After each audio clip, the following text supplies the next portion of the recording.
जागो पार्टी का कैंਡੀਡੇਟ बाबू सिंह दुखिया ਉਹਦੇ ਅੰਗੇਜ ਕੰਪਲੇਂਟ ਦਿੱਤੀ ਕਿ ਉਹ ਤਾਜ ਤੇ ਸ਼ਰਾਬ ਪੀਂਦਾ ਹੈ।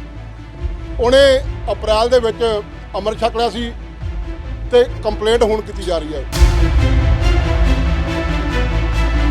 ਉਹ ਇਹ ਫੋਟੋ ਹੈ ਆਪਣੇ, ਇਹ ਫੋਟੋ ਉਹਨਾਂ ਦੀ ਜਿਹੜੀ ਤਾਸ਼ ਖੇਡਦੇ ਆ ਔਰ ਆਪਣੇ ਸਾਥੀਆਂ ਨਾਲ ਸ਼ਰਾਬ ਹੈ, ਤਾਸ਼ ਹੈ ਤੇ ਜੂਆ ਖੇਡਦਾ, ਪੈਸੇ ਪਏ ਆ ਸੈਂਟਰ ਦਾ। ਦੇਖੋ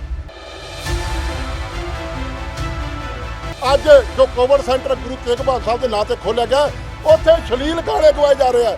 ਅਸ਼ਲੀਲ ਗਾਣੇ ਜਿਹੜੇ ਆ ਉਹ ਗਾਣੇ ਗਾ ਰਹੇ ਆ ਡਾਕਟਰ ਜਿਹੜੇ ਆ, ਔਰ ਦਿੱਲੀ ਸਿੱਖ ਗੁਰਦੁਆਰਾ ਕਮੇਟੀ ਕੋਲ ਸੰਗਿਆਨ ਲੈਂਦੀ ਔਰ ਆਪਣੇ ਉਸ ਕੁਕਰਮ ਤੇ ਪਰਦਾ ਪਾਉਣ ਦੀ ਕੋਸ਼ਿਸ਼ ਕੀਤੀ ਹੈ। ਦਿੱਲੀ ਸਿੱਖ ਗੁਰਦੁਆਰਾ ਮੈਨੇਜਮੈਂਟ ਕਮੇਟੀ ਦੇ ਪ੍ਰਧਾਨ ਮਨਜਿੰਦਰ ਸਿੰਘ ਸਿਰਸਾ ਵਿਵਾਦਾਂ ਦੇ ਘੇਰੇ 'ਚ ਖੜੇ ਨਜ਼ਰ ਆ ਰਹੇ ਨੇ।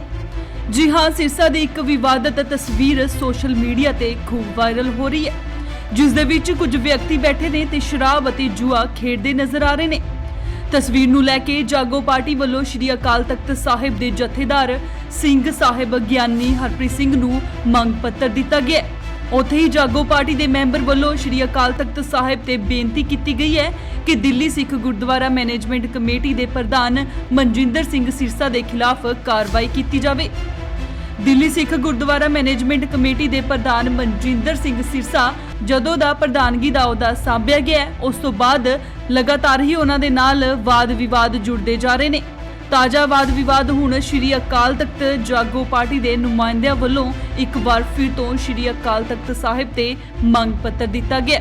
ਉੱਥੇ ਹੀ ਉਹਨਾਂ ਨੇ ਕਿਹਾ ਕਿ ਮਨਜਿੰਦਰ ਸਿੰਘ ਸਿਰਸਾ ਦੀ ਇੱਕ ਤਸਵੀਰ ਸਾਹਮਣੇ ਆਈ ਹੈ, ਜਿਸ ਵਿੱਚ ਉਹ ਸ਼ਰਾਬ ਪੀਂਦੇ ਹੋਏ ਨਜ਼ਰ ਆ ਰਹੇ ਨੇ ਅਤੇ ਜੂਆ ਖੇਡਦੇ ਹੋਏ ਵੀ ਨਜ਼ਰ ਆ ਰਹੇ ਨੇ।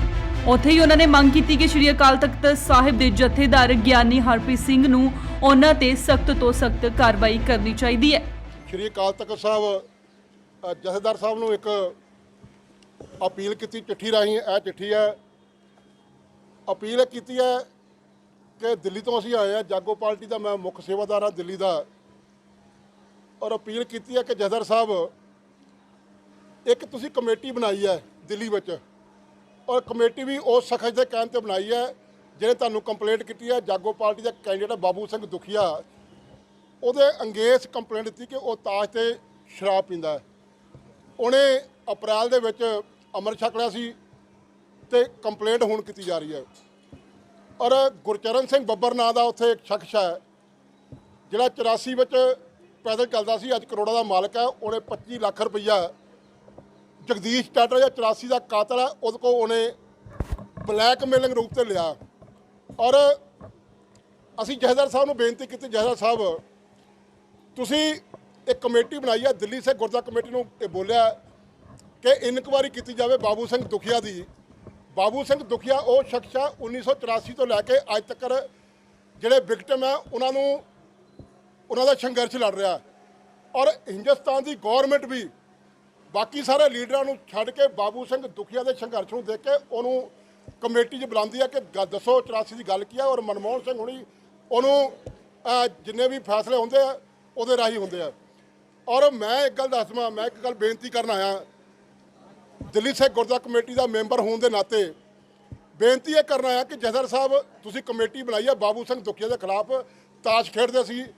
ਔਰ ਮੈਂ ਅੱਜ ਦਿੱਲੀ ਸਿੱਖ ਗੁਰਦੁਆਰਾ ਕਮੇਟੀ ਦੇ ਮਨਜਿੰਦਰ ਸਿੰਘ ਸਿਰਸਾ ਜਿਹੜੇ ਪ੍ਰਧਾਨ ਹੈ, ਉਹ ਇਹ ਫੋਟੋ ਹੈ ਆਪਣੇ, ਇਹ ਫੋਟੋ ਉਹਨਾਂ ਦੀ ਜਿਹੜੀ ਤਾਸ਼ ਖੇਡਦੇ ਆ ਔਰ ਆਪਣੇ ਸਾਥੀਆਂ ਨਾਲ ਸ਼ਰਾਬ ਹੈ, ਤਾਸ਼ ਹੈ ਤੇ ਜੂਆ ਖੇਡਦਾ, ਪੈਸੇ ਪਏ ਆ ਸੈਂਟਰ ਦਾ। ਦੇਖੋ ਇਹ ਪੈਸੇ ਹੈ, ਇਹ ਬੰਦਿਆਂ ਨੇ ਤਾਸ਼ ਫੜੀ ਹੈ, ਤਾਸ਼ ਫੜੀ ਹੋਈ ਹੈ, ਇਹ ਜੂਆ ਖੇਡਦੀ ਹੈ। ਮੈਂ ਜਥੇਦਾਰ ਸਾਹਿਬ ਨੂੰ ਬੇਨਤੀ ਕੀਤੀ ਹੈ ਚਿੱਠੀ ਰਾਹੀਂ ਕਿ ਜਥੇਦਾਰ ਸਾਹਿਬ ਜੇ ਬਾਬੂ ਸਿੰਘ ਦੁਖੀਆ ਦੇ ਖਿਲਾਫ ਕਮੇਟੀ ਬਣ ਸਕਦੀ ਹੈ ਤਾਂ ਮਨਜਿੰਦਰ ਸਿੰਘ ਸਿਰਸਾ ਜਿਹੜਾ ਇਹ ਫੋਟੋ ਤਾਸ਼ ਖੇਡ ਰਿਹਾ ਹੈ ਉਹ ਦਿੱਲੀ ਸਿੱਖ ਗੁਰਦੁਆਰਾ ਕਮੇਟੀ ਦਾ ਪ੍ਰਧਾਨ ਬਣਦਾ ਹੈ। ਔਰ ਪ੍ਰਧਾਨ ਵੀ ਜਨਰਲ ਸੈਕਟਰੀ ਜੋ 13 'ਚ ਬਣਦਾ ਹੈ, ਉਦੋਂ ਮਨਜਿੰਦਰ ਸਿੰਘ ਸਿਰਸਾ ਨੇ ਦਾੜੀ ਕੱਟੀ ਹੁੰਦੀ ਹੈ, ਉਹ ਤੇ ਉਦੋਂ ਕਿਉਂ ਨਹੀਂ ਐਕਸ਼ਨ ਹੋਇਆ? ਔਰ ਉਸ ਤੋਂ ਬਾਅਦ ਦਾੜੀ ਰੰਗੀ ਹੁੰਦੀ ਹੈ ਔਰ ਉਦੋਂ ਵੀ ਐਕਸ਼ਨ ਨਹੀਂ ਹੋਇਆ।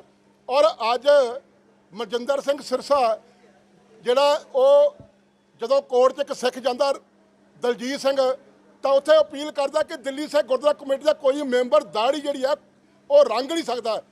ਔਰ ਦਾੜੀ ਰੰਗਣਾ ਪਤਤ ਹੈ, ਇਹ ਸਭ ਨੂੰ ਪਤਾ। ਅਕਾਲ ਤਖਤ ਸਾਹਿਬ ਦੀ ਰਹਿਤ ਮੇਰੇ ਅਨੁਸਾਰ ਗੁਰਮਤਿ ਸਾਹਿਬ ਲਿਖਿਆ ਹੋਇਆਗਾ, ਔਰ ਅਸੀਂ ਬੜਾ ਸਮਝਾਇਆ, ਨਹੀਂ ਮੰਨਿਆ।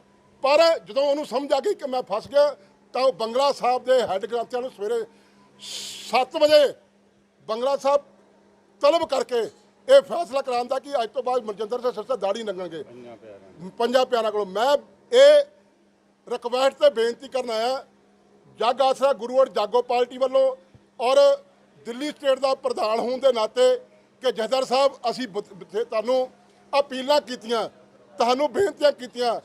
ਲੱਖੀ ਸ਼ਾਹ ਬੰਜਾਰਾ ਜਿਹੜਾ ਗੁਰੂ ਤੇਗ ਬਹਾਦਰ ਸਾਹਿਬ ਦਾ ਸ਼ਹੀਦੀ ਸਥਾਨ ਹੈ, ਉਸ ਸਥਾਨ ਤੇ ਅੱਜ ਜੋ ਕੋਵਿਡ ਸੈਂਟਰ ਗੁਰੂ ਤੇਗ ਬਹਾਦਰ ਸਾਹਿਬ ਦੇ ਨਾਂ ਤੇ ਖੋਲ੍ਹਿਆ ਗਿਆ, ਉੱਥੇ ਅਸ਼ਲੀਲ ਗਾਣੇ ਗਵਾਏ ਜਾ ਰਹੇ ਆ।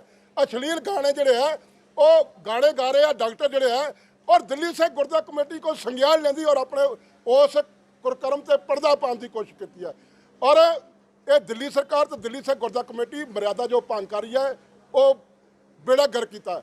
ਔਰ ਅੱਜ ਇਹ ਦਿੱਲੀ ਸਿੱਖ ਗੁਰਦੁਆਰਾ ਕਮੇਟੀ ਨੇ ਜੋ ਪੰਥ ਦੀਆਂ ਰਵਾਇਤਾਂ ਦਾ ਨੁਕਸਾਨ ਕੀਤਾ, ਜੋ ਧੱਕਾ ਪਹੁੰਚਾਇਆ, ਅਮਿਤਾਭ ਬੱਚਨ ਵਰਗੇ ਜਿਨ੍ਹਾਂ ਨੇ ਇੰਦਰਾ ਗਾਂਧੀ ਲਾਸ਼ ਤੇ ਖੜੇ ਹੋ ਕੇ ਇਹ ਗੱਲ ਕਹੀ ਸੀ 1984 'ਚ, ਖੂਨ ਕਾ ਬਦਲਾ ਖੂਨ, ਇਹ ਇੰਦਰਾ ਗਾਂਧੀ ਦੇ ਖੂਨ ਦੇ ਛਿੱਟੇ ਇਹ ਸਿੱਖਾਂ ਦੇ ਘਰਾਂ ਤੱਕ ਪਹੁੰਚਣੇ ਚਾਹੀਦੇ ਆ।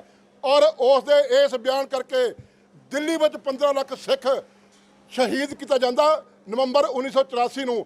ਔਰ 3 ਦਿਨ ਲਗਾਤਾਰ ਨੰਗਾ ਨਾਚ ਹਿੰਦੁਸਤਾਨ ਦੀ ਹਕੂਮਤ ਆਪਣੀ ਛਤਰਛਾਇਆ ਹੇਠ ਰਾਜੀਵ ਗਾਂਧੀ ਵਰਗੇ ਜਿਹੜੇ ਅਮਿਤਾਭ ਬੱਚਨ ਦੇ ਦੋਸਤ ਸੀ, ਇਹ ਉਹਨਾਂ ਕੋਲੋਂ ਪੈਸੇ ਲੈ ਕੇ ਦਾਨ ਦੇ ਰੂਪ ਵਿੱਚ ਕਹਿੰਦੇ ਦਾਨ ਦੇ ਗਿਆ। ਇਹ ਕਾਤਲਾਂ ਨੂੰ ਸਿੱਖ ਕੌਮ ਹਮੇਸ਼ਾ ਸਜ਼ਾ ਦਿੰਦੀਆਂ ਆਈਆਂ, ਕਾਤਲਾਂ ਕੋਲ ਪੈਸੇ ਨਹੀਂ ਲੈਂਦੀਆਂ। ਅਸੀਂ ਜਥੇਦਾਰ ਸਾਹਿਬ ਨੂੰ ਬੇਨਤੀ ਕੀਤੀ ਸੀ, ਉਹ ਵੀ ਬੇਨਤੀ ਕੀਤੀ ਹੈ।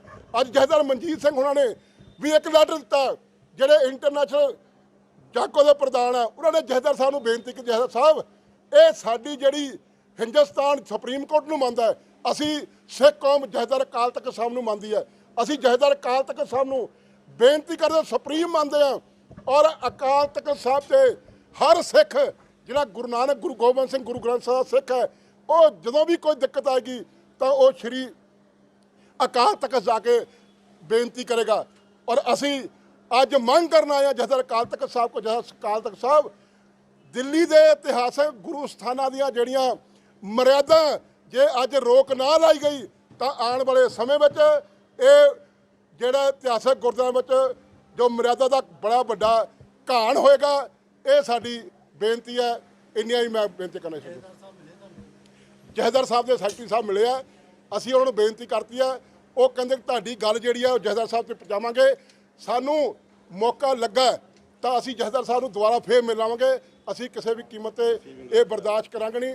ਇਹ ਸਾਡੇ ਕੋਲ ਰਿਸੀਵਿੰਗ ਲੈਟਰ ਹੈਗਾ, ਉਹਨਾਂ ਨੇ ਸਾਨੂੰ ਦਿੱਤਾ ਔਰ ਸਾਨੂੰ ਇਹ ਗੱਲ ਕਹੀ ਗਈ ਜਥੇਦਾਰ ਸਾਹਿਬ ਦੇ ਬਿਹੇਵ ਤੇ ਕਿ ਅਸੀਂ ਇਸ ਗੱਲ ਤੇ ਪੂਰੀ ਕਾਰਵਾਈ ਕਰਾਂਗੇ ਔਰ ਕਿਸੇ ਵੀ ਕੀਮਤ ਤੇ ਜਿਹੜੀ ਮਰਿਆਦਾ ਹੈ ਉਹਨੂੰ ਖਰਾਬ ਹੋਣ ਨਹੀਂ ਦੇਵਾਂਗੇ। ਅੰਮ੍ਰਿਤਸਰ ਤੋਂ ਹਰਜੀਤ ਗਰੇਵਾਲ, ਇੰਡੋਜ਼ ਟੀਵੀ, ਆਸਟ੍ਰੇਲੀਆ।